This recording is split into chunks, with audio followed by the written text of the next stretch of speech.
जय श्री कृष्णा।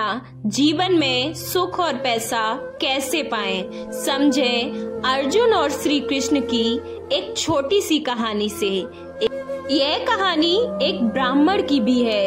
इस कहानी को पढ़ने के बाद आप यह बात समझ जाएंगे कि जीवन में सुख और पैसा कैसे पाते हैं। तो चलिए अब हम आपको कहानी के बारे में बताते हैं। एक बार भगवान कृष्ण और अर्जुन सैर के लिए निकलते हैं, तो रास्ते में उन्हें एक गरीब ब्राह्मण भीख मांगते हुए दिखाई देता है। यह देखकर अर्जुन को उस ब्राह्मण पर दया आती है और अर्जुन उस ब्राह्मण के पास जाकर उसे सोने के सिक्कों से भरा एक थैला दे देते हैं और वह सोने के सिक्कों का थैला पाकर ब्राह्मण बहुत खुश हो जाता है। अब ब्राह्मण अपने घर की ओर चल पड़ता है, लेकिन घर के रास्ते में एक चोर उस ब्राह्मण से वह थैला चुरा लेता है। ऐसा होने पर ब्राह्मण अपनी किस्मत को कोसता है और अपनी किस्मत पर रोता है। लेकिन दूसरे दिन ब्राह्मण फिर से भीख मांगने के लिए उस रास्ते पर निकल पड़ता है।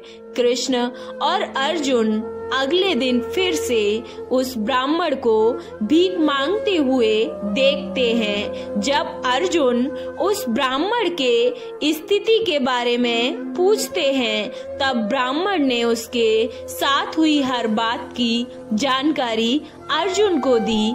अर्जुन को भी ब्राह्मण के भाग्य पर दया आती है, इसलिए अर्जुन इस बार ब्राह्मण को एक बहुमूल्य हीरा देते हैं। हीरा को पाकर ब्राह्मण बहुत प्रसन्न होता है और घर जाकर हीरे को एक पुराने मटके में रखकर चैन की नींद सो जाता है।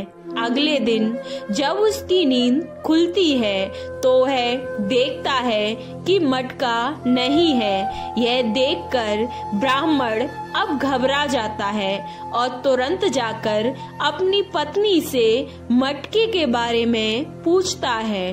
तो उसकी पत्नी उससे कहती है कि आज सुबह जब मैं तालाब पर पानी भरने गई तो मटका मेरे हाथ से फिसलकर तालाब में गिर गया। मैंने तो पानी वापस भरने के लिए पुराने मटके का इस्तेमाल किया और जैसे ही मैंने पुराना मटका पानी के अंदर डाला तो मटके से कुछ चीज निकलकर तालाब में चली गई। यह सुनकर ब्राह्मण फिर से उदास होकर और भिक्षा मांगने चला गया। पिछले 2 दिनों की तरह आज भी अर्जुन और कृष्ण एक साथ सैर करने निकल पड़े थे। एक बार भी अर्जुन ने जाकर उस ब्राह्मण की ओर पूछा कि अब क्या हुआ, तो ब्राह्मण ने सुबह की कहानी सुनाई। तब अर्जुन कृष्ण के पास गए और कहा, मुझे लगता है कि इस ब्राह्मण का भाग्य भीख मांगने के लिए ही लिखा गया है, इसलिए मैं अब इस ब्राह्मण पर अपना पैसा बर्बाद नहीं करना चाहता। यह सुनकर कृष्ण अब थोड़ा मुस्कुराए और ब्राह्मण के पास गए और उन्हें 2 पैसे दिए। यह देखकर अर्जुन ने सोचा और कृष्ण से पूछा, भगवान, जब मेरी दी हुई सोने के सिक्कों की थैली और कीमती हीरा इसकी स्थिति में सुधार नहीं कर सका तो यह ब्राह्मण आपके 2 पैसों से क्या करेगा? तब कृष्ण ने अर्जुन से कहा, आगे देखो क्या होता है। इसके बाद जैसे ही ब्राह्मण अपने घर की ओर चल रहा था और अपने भाग्य को कोस रहा था, उसने रास्ते में एक मछुआरे ने पकड़ी हुई एक मछली को अपने जीवन के लिए संघर्ष करते हुए देखा और उस ब्राह्मण को मछली पर दया आ गई और वह सोचने लगा कि ये 2 पैसे मुझे खाना नहीं दे ले सकते, लेकिन मैं कम से कम इस जीव की जान तो बचा ही सकता हूँ। और उसने मछली खरीद ली, और जैसे ही उसने मछली को नदी में फेंकना चाहा, उसने देखा कि मछली के गले में कुछ फंसा हुआ है, जिससे वह दुविधा में है। फिर उस ब्राह्मण ने उस चीज को मछली के गले से बाहर निकाला और देखा कि वह एक हीरा था, जो कि उसकी पत्नी ने खो दिया था। वह फिर से हीरा पाकर बहुत खुश हुआ। वह चिल्लाया कि देखो मुझे क्या मिला है, देखो मुझे क्या मिला है।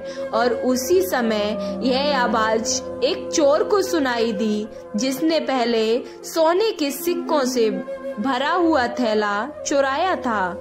चोर ने ब्राह्मण को पहचान लिया और उसने सोचा कि शायद ब्राह्मण ने भी उसे पहचान लिया, इसलिए वह चिल्लाया। अब उस चोर को डर था कि अगर यह ब्राह्मण मुझे राजा के पास ले गया तो मुझे दंड मिलेगा। उसने तुरंत ब्राह्मण से माफी मांगी और थैला वापस कर दिया। ब्राह्मण अपनी दोनों संपत्ति एक साथ पाकर खुशी खुशी अपने घर लौट आया। फिर अगले दिन उसने ये कहानी कृष्ण और अर्जुन को सुनाई और दोनों को धन्यवाद दिया।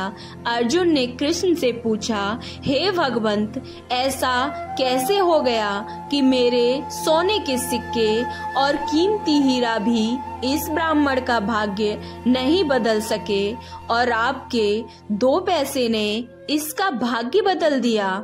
कृष्ण ने अर्जुन को उत्तर दिया कि जब उसके पास सोने के सिक्के और हीरे थे तो वह केवल अपनी और अपनी जरूरतों के बारे में सोच रहा था, लेकिन जब उसके पास 2 पैसे थे तो उसने अपने सामने दूसरे प्राणी की जरूरतों को महत्व दिया और इसलिए मैंने इसकी जरूरतों का ख्याल रखा। श्री कृष्ण ने आगे यह कहा कि जब आप दूसरों के दर्द और जरूरतों के बारे में सोचते हैं और उनकी मदद करने के लिए काम करते हैं तो आप भगवान का काम कर रहे होते हैं और इसलिए भगवान खुद आपकी देखभाल करते हैं। आपको ये कहानी कैसी लगी?